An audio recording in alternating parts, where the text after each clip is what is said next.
Andy Knox was a patient here in the autumn of last year. He had been prescribed methadone tablets prior to his death, October 10th.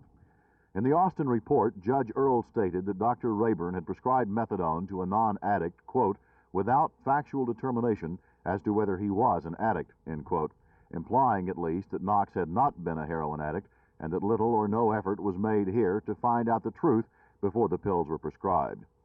Dr. P.J. Carter, a pioneer in the use of methadone to treat heroin addicts and an associate of Dr. Raburn, told me today it was merely circumstance that Dr. Raburn wrote Andy's prescription instead of me. We were both seeing addicts that morning. But, says Dr. Carter, Andy Knox was carefully examined before the prescription was written. The Department of Public Safety in Austin has examined two types of pills found in Andy Knox's apartment. One was methadone, the other secobarbital. Reports from Austin quote friends of Andy's as knowing that he had the pills, but denying he was addicted to heroin. The case has been referred directly to the Travis County Grand Jury. Jerry Taff, Channel 8 News on the Move, at the Village Clinic in Lake Worth.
First is the economy.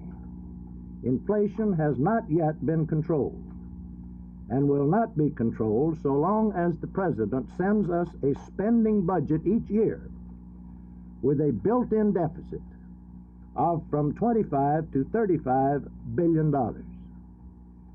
Second is national security. And while I am in complete sympathy with the necessity for disentangling ourselves from the jungles of Southeast Asia, I strongly urge that we restore our arsenal to the levels necessary to protect our national defense and our national security.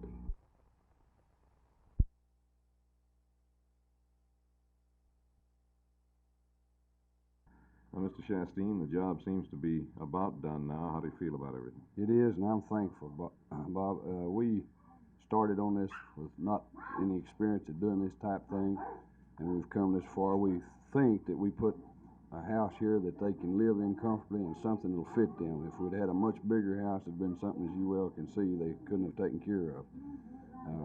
I am thankful for every individual who had a part in it, and especially David Philpouch. If without his help, I couldn't have done this. And when I say I don't mean that I did any of it by myself. It was the help of the media and the press and just a number of people. We had checks from several states and Old Mexico that donated. You mentioned David Philpouch. That's the young man standing next to us here. David, you put in a lot of work on this. Was that done on your own as a member of an organization, or could you tell us about it? No, sir. I own a remodeling company, D&C Remodeling Company, and I saw this in the paper, these people's plight, and it said to call Cliff Chastain if he could help in any way, and I called, and he said they were going to get a house and remodel it. And I told him I was in the remodeling business and I would be glad to do it on my own time if it was possible. But they wanted to do it a little faster, so I took 2 weeks from work and we came on down and did it. And we really want to thank Fred York, who's helped us much with this house. He helped us with the location, helped us with the road in here, and getting the well, the water for them, and all these things. and we could try to think every individual, but we couldn't think of all their names, much less name all of them, and we wouldn't have the time to do so here. I know they can't operate that television set yet, and it's not on Channel 8. Any reason for that? We'll fix that. I'll put it back on 8. Thank you, Cliff.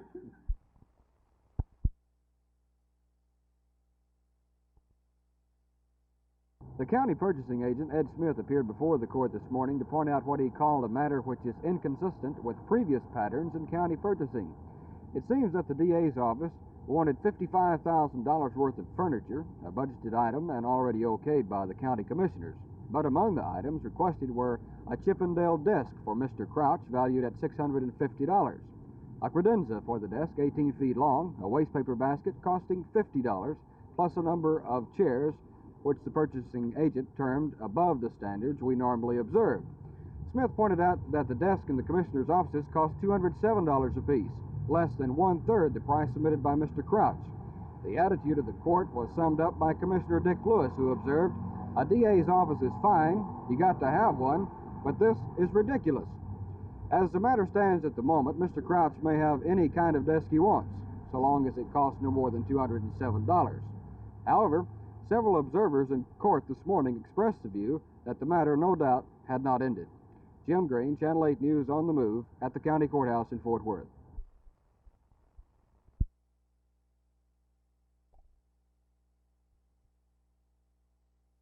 I say they should follow the proper channels, their betterment councils, and also the board at large. And we had a tri-racial committee appointed for that purpose. And Mrs. Barrera and I were responsible to go into the Mexican-American staff and find out what are the discrepancies. But we had no success. Either they didn't have the courtesy or the respect to come to us. I want to know why they went to Dallas instead.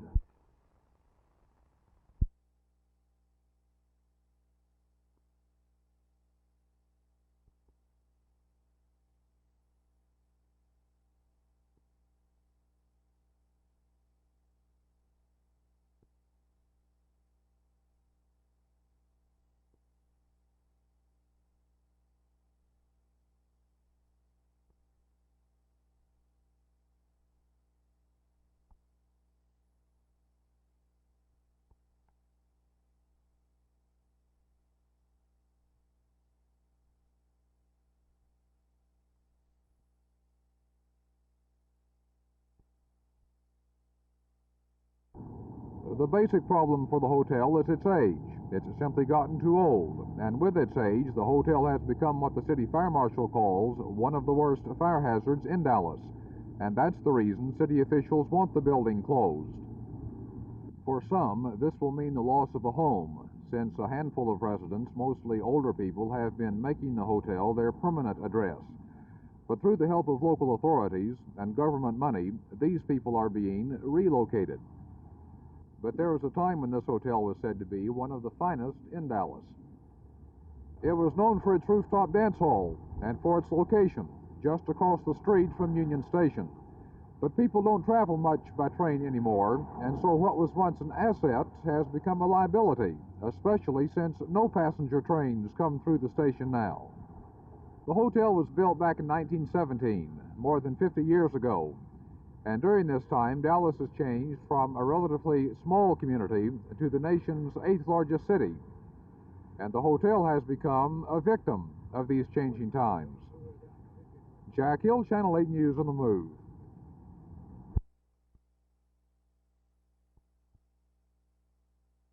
Getting down to the specifics of the TCU-Arkansas game tomorrow night, how about the injuries to Simpson DeGrate and Ferguson?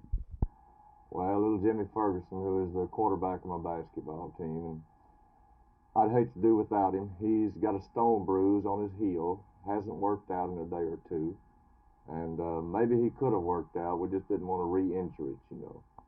And I think he will be all right by Saturday night when we tee it up with Arkansas. At least I hope he will.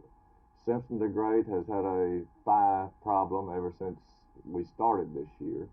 And it came from taking a big lick on his thigh. And he's moving pretty good now, and There's an amazing thing about Simpson. When it's game time, all of a sudden his leg doesn't hurt him. So I look for him to be running and jumping tomorrow night.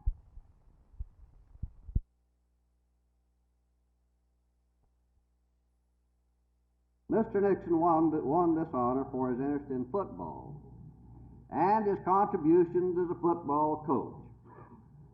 To be specific, he is a volunteer offensive coach for Miami. Some Cowboy fans may add the word very offensive. One of the news magazines said he gave Coach Shula a play during, and here I quote, one of his celebrated phone calls at 2 a.m. That's the end of that quote. Most of the football calls as governor of Texas that I have received at 2 a.m. in the morning were from drunks.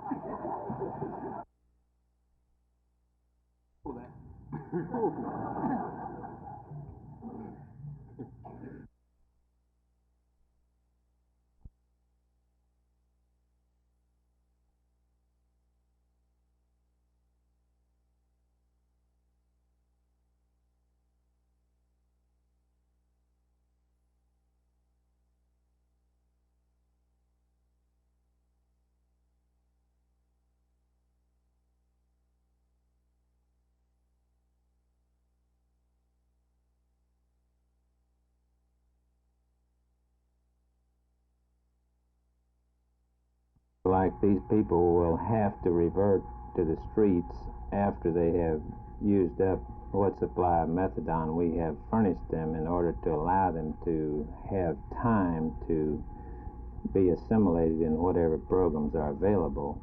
What's going to happen to the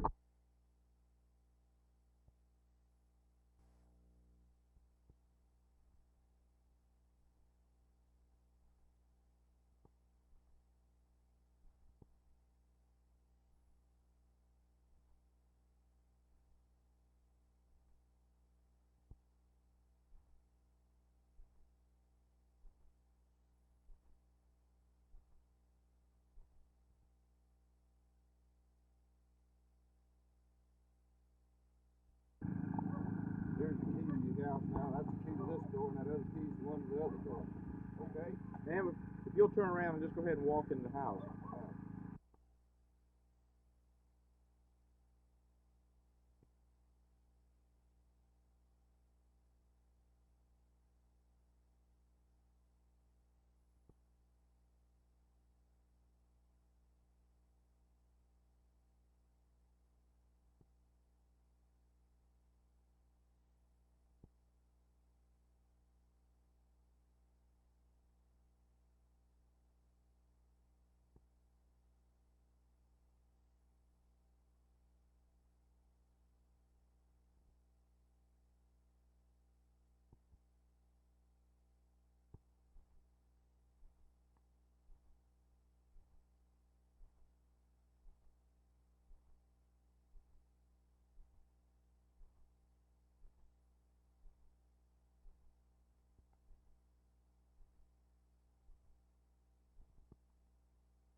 Time's run out for Dr. P.J. Carter here at the Village Clinic in Lake Worth.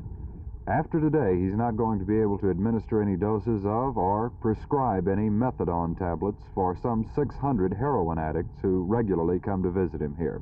I talked with Dr. Carter today about what he sees in the future. It looks more a crime problem in the state of Texas, and especially in the Dallas-Fort Worth area. Well, it will have to increase in the near future as soon as these people who have been provided with a supply to allow them time to go over onto another program, when this runs out, they will have to go back to the streets. One of the authors of the bill that's going to effectively put Dr. Carter and others like him out of business and turn over all heroin addicts to state-approved clinics is Representative Mike Moncrief of Fort Worth. Representative Moncrief talked with Channel 8's Jim Green today. Dr. Carter apparently feels that this new legislation creating the new methadone program has forced him out of a business, and he also apparently feels that this has been bad legislation. How do you answer this? Concerning Dr. Carter's personal attack on me and my fellow legislators, I would like to say this. House Bill 139 is a bill which was supported by the Texas Medical Association, the Department of Health, and the Department of Mental Health and Mental Retardation.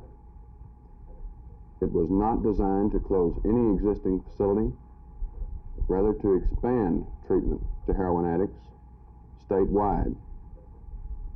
The guidelines in this bill were established by the aforementioned departments. If Dr. Carter thinks that the legislature of the state of Texas would be so vindictive as to seek out one individual and pass a law just to harm him, he is sadly mistaken. It was a long battle and an interesting one. Dr. Carter against the AMA, the Texas Medical Association, and the state legislature. He lost, but who knows, he may try again. Jay Lewis, Channel 8 News on the Move at Village Clinic in Lake Worth.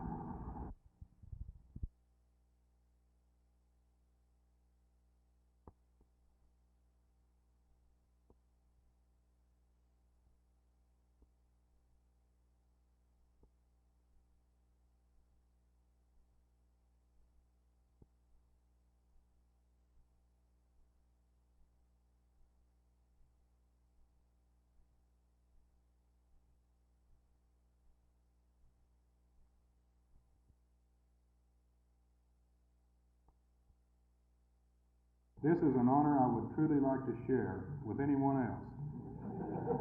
And I am especially grateful it is presented only once a year. Nevertheless, I accept this award in the spirit in which it is given, in good humor. To properly express my appreciation for this singular tribute, I have decided to make the ultimate gesture, and you will be pleased to learn that for the Super Bowl, I have offered Tom Landry my complete playbook.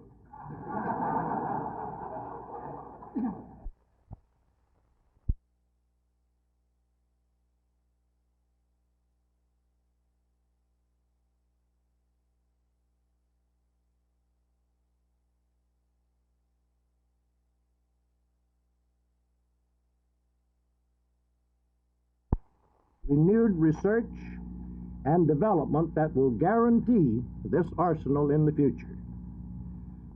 Finally, I believe that we need urban solutions to urban problems.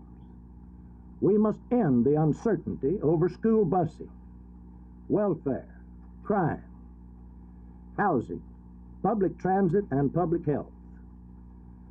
I feel that this is the major challenge of the 70s.